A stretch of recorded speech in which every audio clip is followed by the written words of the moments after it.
I am so glad to be with you to think through in these brief lessons about how to be a better interpreter of the Bible. This particular segment, I want to talk about why is the historical setting so important to understanding a Bible text. And I want to use this by taking some heresies that were common in the first century. I try to get people's attention, so often I use the donkey and the 2x4 approach to Bible interpretation.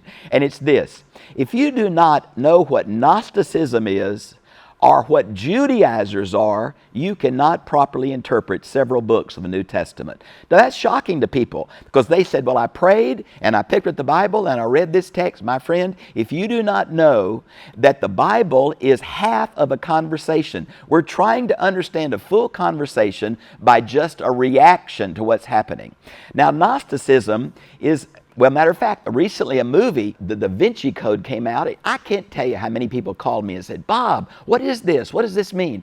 Well, it's because they didn't understand that the main enemy of the early church for 300 years was Gnosticism. So I say to you, have you ever heard that term?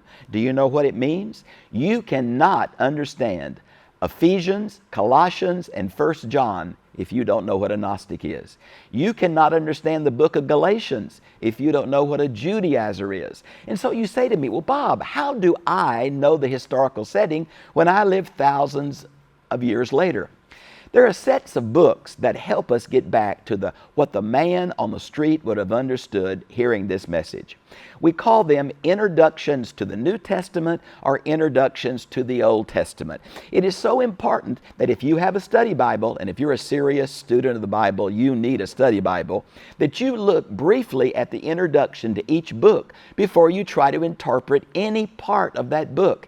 It will give you the author, the date, the recipients, the main truth, a brief outline. These are things we must have to let the historical setting and the literary setting of the author's day. And remember, the only inspired person in Bible study is the original author.